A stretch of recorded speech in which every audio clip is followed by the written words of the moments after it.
guys, Aubrey here from Real Housemoms, and today I'm going to share with you my recipe for glazed kielbasa bites. These are a big favorite of mine. The first time I made them for friends, they were eating them off the tray as I was taking them out of the oven, and barely any made it onto the serving tray. So let's get started. They're really easy to make, and you will be making them all football season long. Let's get started. What we're going to use today, we're going to make a sauce or a glaze out of a tablespoon of honey, 3 tablespoons of teriyaki sauce, tablespoon of sweet chili sauce, and a tablespoon of pineapple juice that you're going to take out of the 14-ounce can of pineapple slices that you're going to cut into chunks. And then you're going to also use 2 pounds of kielbasa. We're going to slice this into 1/2-inch slices, and you're going to want some toothpicks and a foil-lined baking sheet. So let's get started. First, let's go ahead and make up our glaze. And we're going to just put into a bowl our honey.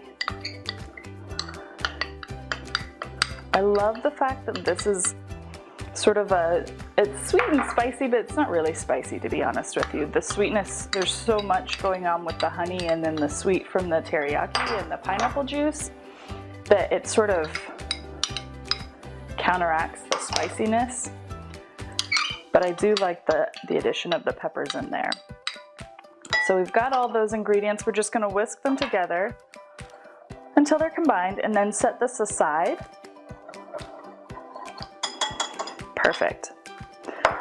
Now we are going to finish slicing up our kielbasa. You can find this in the section of the grocery store where you find sausage, or a lot of times it's near the lunch meat section, cheese section in your grocery store. So we're just slicing up 1/2-inch slices, and I'm terrible with measurements, so some of these might be bigger or smaller. I totally destroyed that slice of kielbasa, but it doesn't matter because we have enough to feed an army. Those Bens did not want to cut for me. All right, so let's set this stuff aside here. Wow.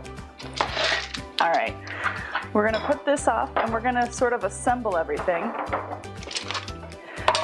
Now I've started because this would take a million years and you guys would turn away. So we're just gonna finish up with the slices that we have here.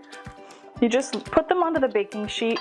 You definitely wanna use a foil-lined baking sheet because you don't wanna clean up the mess afterwards. And then we're gonna top these with the pineapple chunks that we cut. I know that they sell pineapple chunks, but sometimes when you get those, they're a little bit too small or they're kind of falling apart a little bit. So I still go with the slices and I cut them into chunks. It only takes a second. And you make sure that you get better pieces to cover all of your kielbasa bites. So let's get that on. And then we're gonna just put toothpicks through these. And we are going to use our brush to glaze them with our sauce. Look at that, almost perfect, but still one for me to eat. And then we've got our sauce here and our toothpicks. So we'll grab a few of those, run them through. You could even do this ahead of time, so you can do a couple of things. You can assemble these ahead of time, store them in an airtight container, and then pop them on the tray and glaze them right before the party. Or you could go ahead and cook them ahead of time and then just warm them back up in the oven. Ooh, another extra.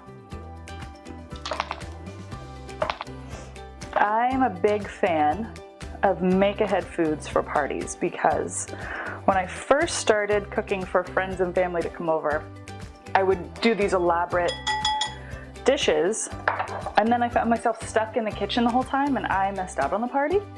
So I decided that I would never get caught like that again, and I do as much as I can ahead of time. And I remember watching the Food Network. I was watching Ina Garten, and she was talking about how she does make ahead, cheese and meats, fruits, and as much as she can ahead of time.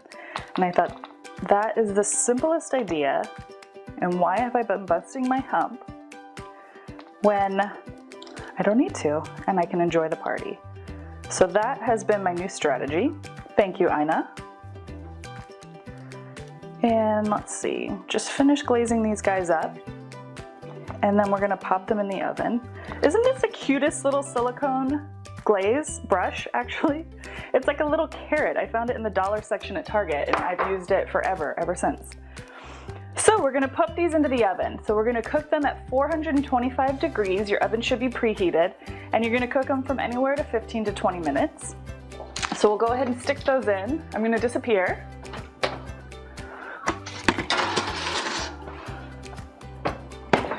And then, because I made ahead, we have some already done. And we don't have to wait a million years. And look at that. No one will care that your toothpicks are slightly blackened. It just makes them look amazing. You just pop them onto a party dish or a serving tray, and you are good to go.